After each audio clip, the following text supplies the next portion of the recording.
ನಮಸ್ತೆ ಮಿತ್ರರೇ, ಇವತ್ತು ಒಂದು ರುಚಿಕರವಾದ ನೀರು ದೋಸೆ ಮಾಡೋಣ. ಟೊಮ್ಯಾಟೊವನ್ನು ಬಳಸಿ ಮಾಡಿದಂತಹ ಈ ಒಂದು ಹೆಲ್ದಿ ನೀರು ದೋಸೆಗೆ ನಾನು ಅಕ್ಕಿ ಹಿಟ್ಟನ್ನು ಬಳಸಲಿಲ್ಲ, ಜೋಳದ ಹಿಟ್ಟನ್ನು ಬಳಸಿ ಮಾಡಿದಂತಹ ಈ ಒಂದು ಟೊಮ್ಯಾಟೊ ನೀರು ದೋಸೆ. ಇದಕ್ಕೆ ಚಟ್ನಿಯ ಅಗತ್ಯವೇ ಇಲ್ಲ, ಕಾಲಿದಂತೆ ತಿನ್ನಬಹುದು. ಇನ್ಸ್ಟೆಂಟ್ ಆಗಿ ಮಾಡುವಂತಹ ಸುಲಭ ರೀತಿಯ ಈ ಒಂದು ದೋಸೆಯನ್ನು ಹೇಗೆ ಮಾಡುವುದು ಎಂದು ನೋಡುವ ಮೊದಲು, ಯಾರೆಲ್ಲ ನನ್ನ ಚಾನಲನ್ನು ನೋಡ್ತಿದ್ದೀರಿ, ಯಾರೆಲ್ಲ ಇನ್ನೂ ಸಬ್ಸ್ಕ್ರೈಬ್ ಮಾಡಿಲ್ಲ, ದಯವಿಟ್ಟು ಸಬ್ಸ್ಕ್ರೈಬ್ ಮಾಡಿ ಸಪೋರ್ಟ್ ಮಾಡಿ ಅಂತ ಹೇಳುತ್ತಾ ಬನ್ನಿ ಈ ರುಚಿಕರವಾದ ಜೋಳದ ಹಿಟ್ಟಿನ ಟೊಮ್ಯಾಟೊ ನೀರು ದೋಸೆ ಹೇಗೆ ಮಾಡುವುದು ಎಂದು ನೋಡೋಣ. ನಮಸ್ತೆ ಮಿತ್ರರೇ, ಇವತ್ತು ಜೋಳದ ಹಿಟ್ಟನ್ನು ಉಪಯೋಗಿಸಿ ಈ ಟೊಮ್ಯಾಟೊವನ್ನು ಉಪಯೋಗಿಸಿ ಟೊಮ್ಯಾಟೊ ದೋಸೆ ಮಾಡೋಣ. ಬಹಳ ಸುಲಭ, ಕೂಡಲೇ ಮಾಡೋದು. ಇಲ್ಲಿ ನೋಡಿ, ನಾನು ಸ್ವಲ್ಪ ಒಂದು ಅರ್ಧ ಲೋಟದಷ್ಟು ನೀರನ್ನು ಬಿಸಿ ಆಗಲಿಕ್ಕೆ ಇಟ್ಟಿದ್ದೇನೆ. ಈಗ ಆ ಬಿಸಿ ಆಗುವ ನೀರಿಗೆ ಈ 2 ಬ್ಯಾಡ್ಗೆ ಮೆಣಸನ್ನು ಹಾಕೊಳ್ತೇನೆ.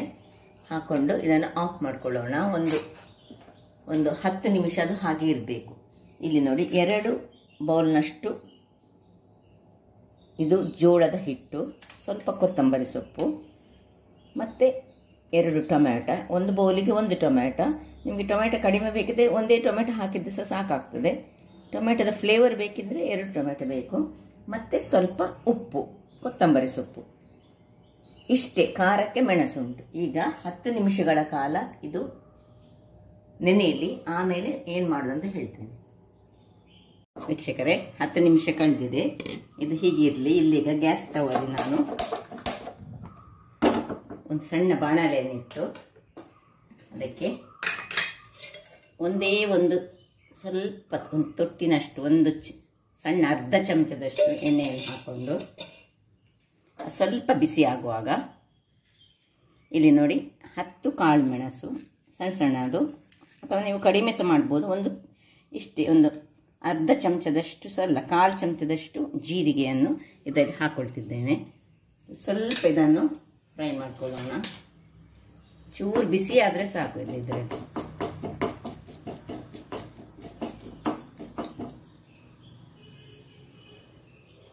ಇದು ಬಿಸಿಯಾದ ಕೂಡಲೇ ಇದನ್ನೀಗ ಆಫ್ ಮಾಡ್ಕೊಳ್ಳೋದು. ಈಗ ಇಲ್ಲಿ ಸಣ್ಣ ಒಂದು ಮಿಕ್ಸಿ ಜಾರಲ್ಲಿ ಇಟ್ಕೊಂಡು ಈ ಮೆಣಸು ನೀವು ಬೇಕಿದ್ರೆ ಹೆಚ್ಚು ಸಹ ಹಾಕೊಳ್ಬೋದು ವೀಕ್ಷಕರೇ. ಮೆಣಸು ಮತ್ತು ಈ ಒಂದು ಟೊಮ್ಯಾಟೊವನ್ನು ಇದರಲ್ಲಿ ಕಟ್ ಮಾಡ್ಕೊಳ್ಳೋಣ.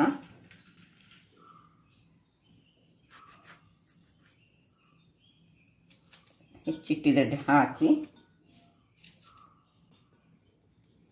ಇದರಲ್ಲಿ ಒಂದು ಸಣ್ಣ ಅರ್ಧ ಟೊಮ್ಯಾಟೊದಲ್ಲಿ ಸಣ್ಣ ಟೊಮ್ಯಾಟೊವನ್ನು ನಾನು ಇಟ್ಕೊಳ್ತೇನೆ.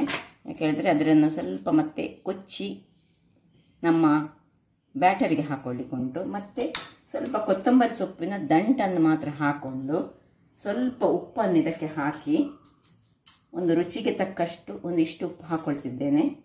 ಮತ್ತು ಬೇಕಿದ್ರೆ ಬ್ಯಾಟರಿಗೆ ಹಾಕೊಳ್ಳೋಣ. ಇದನ್ನು ಹಾಕಿದನ್ನೊಂದು ಚೆಂದ ಗ್ರೈಂಡ್ ಮಾಡಿ ತರ್ತೇನೆ. ವೀಕ್ಷಕರೇ ನೋಡಿ, ಇಷ್ಟು ಗ್ರೈಂಡ್ ಆಗಿ ಈ ಕಲರಲ್ಲಿ ಬರಬೇಕು. ಈಗ ನೋಡಿ, ನಿಮಗೆ ಕಾಣ್ತಾ ಇರ್ಬೋದು ನೋಡಿ, ಫೈನಾದ ಪೇಸ್ಟ್ ಮಾಡ್ಕೊಂಡಿದ್ದೆ ನಾನು.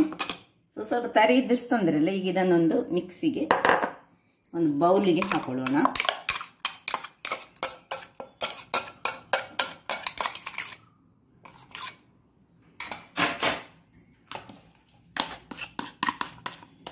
ಇದಕ್ಕೆ ಸ್ವಲ್ಪ ನೀರನ್ನು ಹಾಕೊಳ್ಳೋಣ.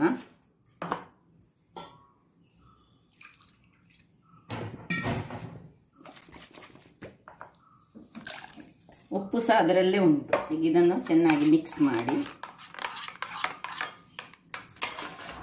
ನಮ್ಮ ಜೋಳದ ಹಿಟ್ಟನ್ನು ಇದಕ್ಕೆ ನಾನೀಗ ಮಿಕ್ಸ್ ಮಾಡ್ತಾ ಇದ್ದೇನೆ.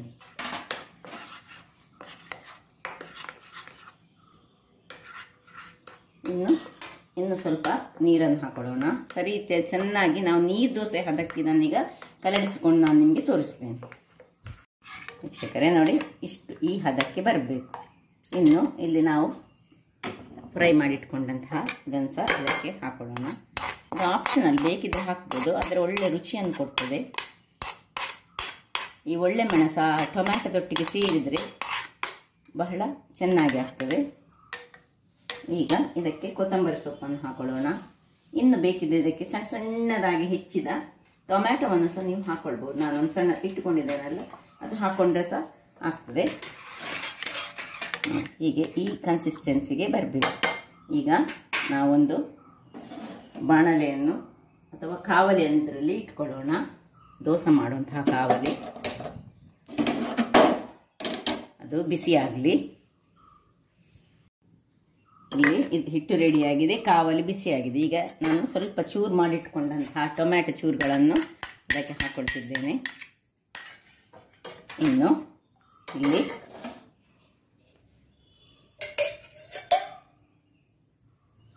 ಸ್ವಲ್ಪ ಎಣ್ಣೆಯನ್ನು ಗ್ರೀಸ್ ಮಾಡಿಕೊಂಡು ಇದನ್ನು ಚೆನ್ನಾಗಿ ಕಲಡಿಸಿಕೊಂಡು, ನೋಡಿ ಸ್ವಲ್ಪ ದಪ್ಪ ಆದ ಹಾಗೆ ಕಾಣ್ತಾ ಉಂಟು ನನಗೆ.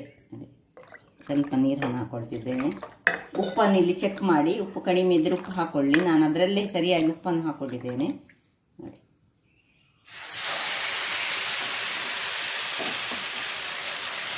ನೋಡಿ, ತೆಳುವಾಗಿ ನೀರು ದೋಸೆ ಟೈಪಿನಲ್ಲಿ ಇದನ್ನು ಹಾಕೊಳ್ತೀವಿ. ಇನ್ನು ಮುಚ್ಚಳವನ್ನು ಮುಚ್ಚೋಣ. ಈಗ ಒಂದು 2-3 ನಿಮಿಷಗಳ ಕಾಲ ಬೇಯಿಸೋಣ. ವೀಕ್ಷಕರೇ, ಇಲ್ಲಿ ನೋಡಿ, ಇದು ಬೇಯಲಿಕ್ಕೆ ಮಾತ್ರ ಸ್ವಲ್ಪ ಟೈಮ್ ತೆಗಿತದೆ. ಅದರಿಂದಾಗಿ ದೊಡ್ಡ ಉರಿ ಸಹ ಮಾಡಲಿಕ್ಕೆ ಹೋಗಬೇಡಿ. ಅದರಲ್ಲಿ ನಾವು ಟೊಮ್ಯಾಟೊ ಹಾಕಿದ್ರಿಂದಾಗಿ ನಾವು ಸ್ವಲ್ಪ ಜಾಗ್ರತೆಯಲ್ಲಿ ಮಾಡಬೇಕು. ನೋಡಿ, ಹೀಗೆ ಬಂತು ನೋಡಿ. ಸ್ವಲ್ಪ ಇನ್ನು ಸಹ ಕಾಯಲಿಕ್ಕೆ ಹೆಚ್ಚು ಬೇಕಿದ್ರೆ ಹೆಚ್ಚು ಕಾಯಿಸ್ಬೋದು. ನೋಡಿ ಹೇಗೆ ಬಂತು ನೋಡಿ. ನೋಡಿ ಟೆಕ್ಸ್ಚರ್ ನೋಡಿ ಹೇಗೆ ಉಂಟು ನೋಡಿ. ಒಳ್ಳೆ ರವಾ ದೋಸದ ಹಾಗೆ ಬರ್ತದೆ ನೋಡಿ. ಏನು ಚೆನ್ನಾಗಿ ಬಂದಿದೆ ನೋಡಿ.